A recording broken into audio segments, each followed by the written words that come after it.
Hey, what's up, guys? It's Tim.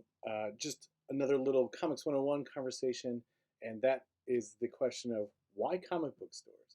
And I know that seems like a weird idea, but there's actually a lot of reasons why there's the way comic books are sold, which is typically either through bookstores or comic book stores, and how all that came together to be what it is today.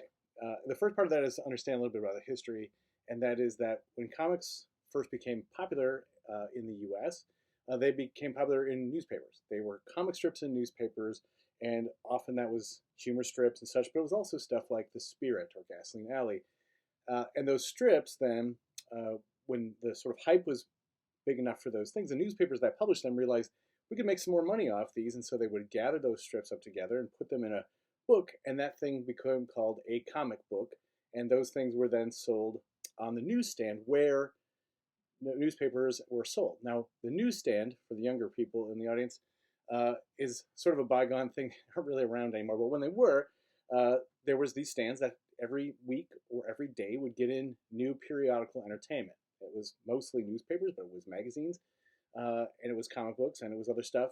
They were really common in places where there was public transportation.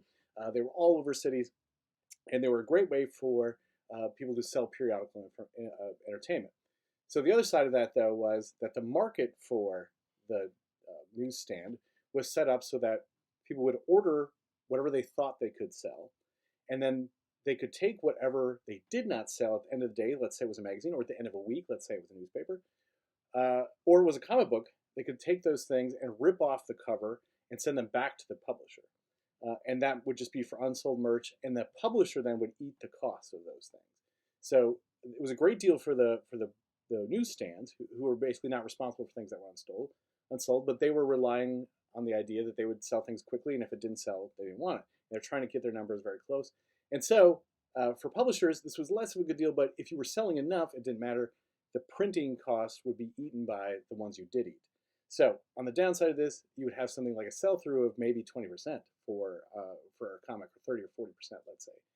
So this went on though for a lot of years. This was how comics were sold all the way up until the late 70s. Pretty much, this was the way things were done.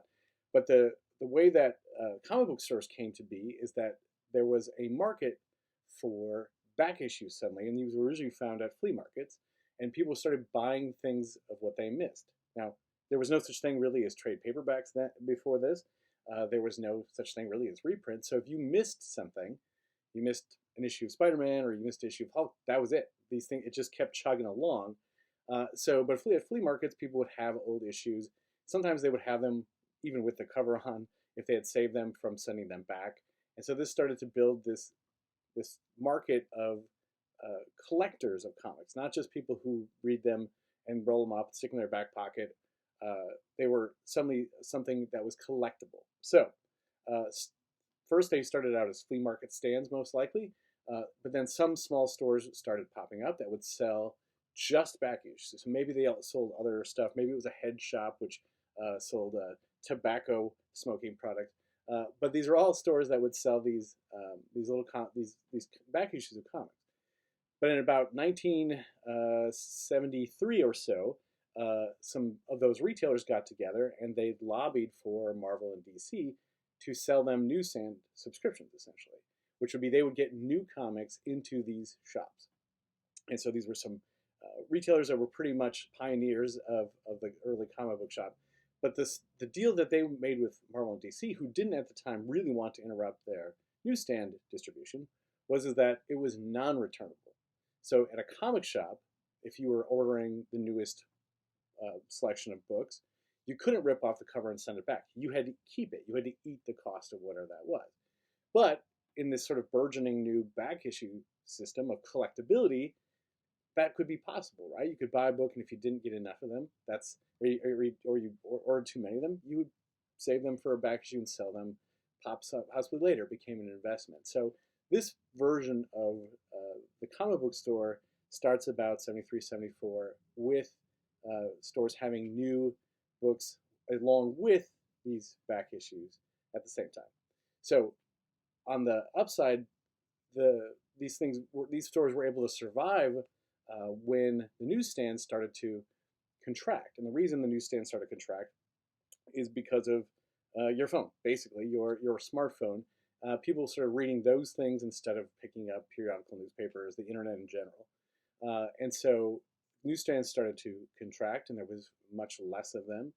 Uh, and the ones that do exist, there's always a question I hear from people: why don't more grocery stores carry comics? Why don't more 7-Elevens or something carry comics? And it's not because comics don't sell; it's because the newsstand has been quite diminished at this point, and so most news magazines that live on the newsstand don't make money by themselves from sales.